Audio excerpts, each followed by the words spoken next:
So Greek mythology is something we all learn about at some point in school. But with all the Greek mythology influenced media like Percy Jackson, Disney's adaptation of Hercules, and many more that I'm not aware of, is it really too much? Well, according to the creative minds at Wizards of the Coast, the answer is a resounding no.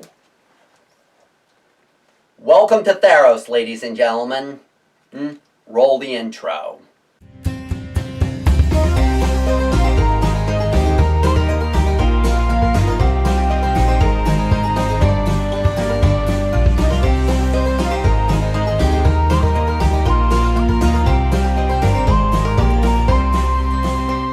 Greetings, fellow adventurers. Fred here, and welcome to the Flying Dungeon Master, the show that brings RPGs to as many tabletops as humanly possible.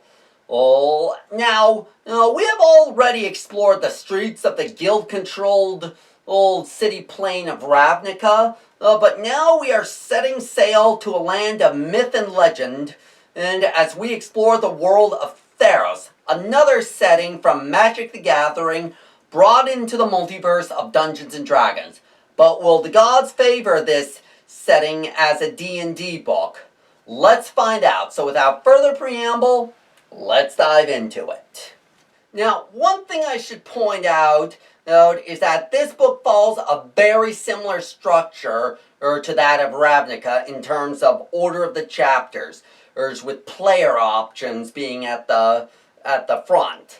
However, Theros introduces a new element to character creation that lets you create characters with supernatural gifts from the gods or similar supernatural beings. Things that give you some sort of supernatural aid on your heroic journey. They give a few examples in this book, along with flavor text that explains how you came to have such powers, along with advice for delving into your character's own supernatural gifts. In addition to a new system that helps your characters have appropriate supernatural aid for the story, we also have several new races in this book. Many new ones are classics from Greek mythology, such as the Centaur, the Satyr, among others.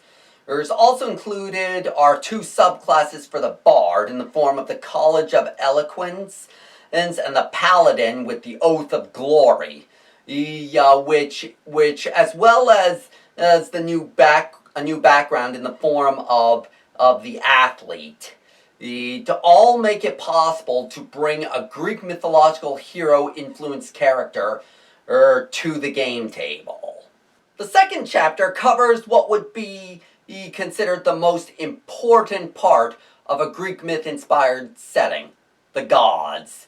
The pantheon of Theros includes 15 different deities, these with varying alignments, and even have suggested cleric domains, should you want to play a cleric in service of one of the gods.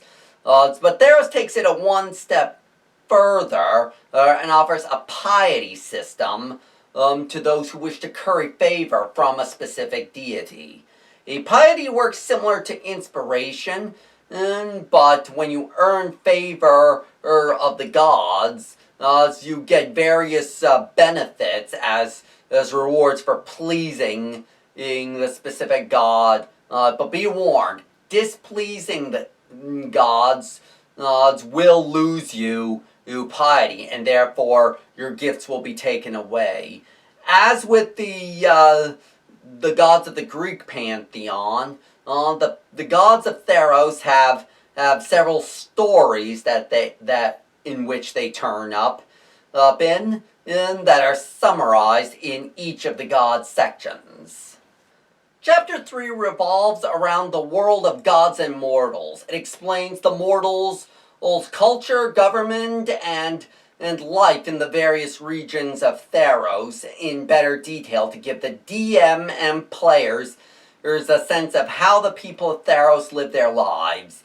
make a living and even have fun, because there's a section dedicated to recreation, sharing how the people of Theros take great enjoyment in physical fitness and competition in sports like wrestling. But they are also lovers of the arts like theater.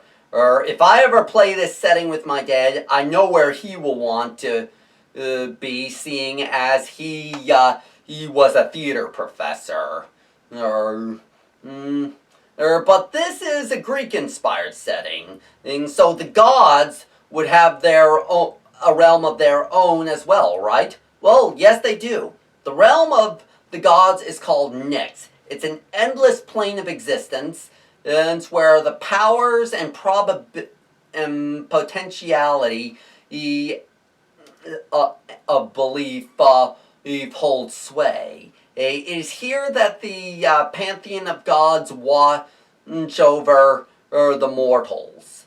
And of course, they have their equivalent to Mount Olympus in the form of Mount Hyastos, which, unlike Mount Olympus, isn't a physical mountain, but one that drifts through the realm of Nyx, in which many of the gods make their home. But just as iconic as the home of the gods is the home of the dead, featuring the Tartrix River.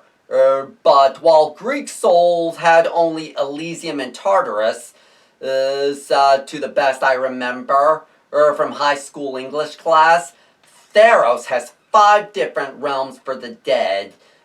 So spirits have a home, no matter where they go. There.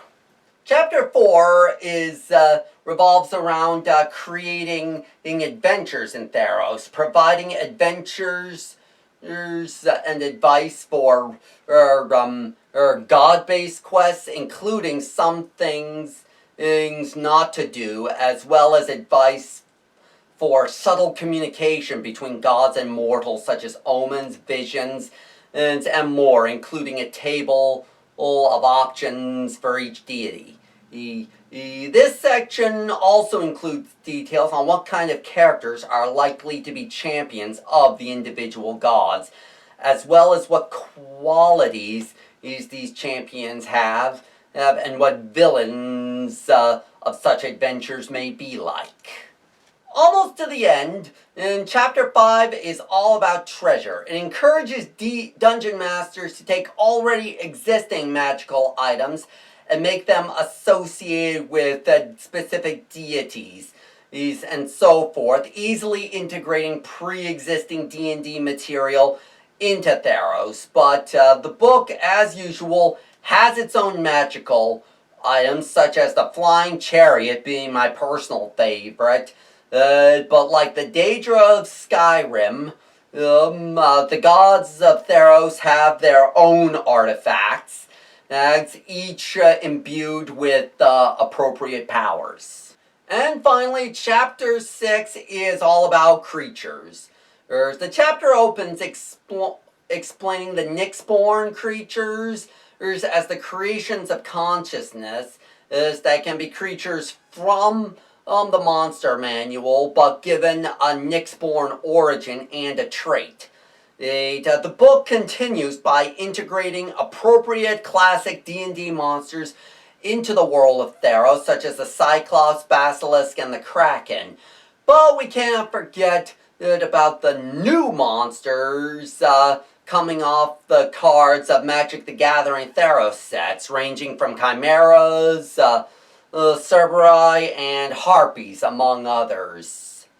Overall, I would say this book takes the format of the Ravnica book and replaces some of the content with a lot more interesting stuff, and introduces some material and concepts that I would be down for using in some way, shape, or form in my own games, and it is easily one of my favorite MTG crossover books, at least until Strixhaven drops. What I've seen out of out of the reveals regarding that book, I cannot frickin' wait. But that will have to do it for my thoughts on Mythic Odysseys of Theros. Let me know what you think of the book or the Theros card sets in the comments section below. And if you, I cannot guarantee I will understand any of it, but I will try my best. If you're new around here, be sure to like, subscribe, and ring bell so you can keep up to date with all my uploads. If you want to follow me on social media, support the channel, or contact me directly, you can find all that and more at my Linktree page down below. Thanks for watching, and I hope to see you on the trail of adventure.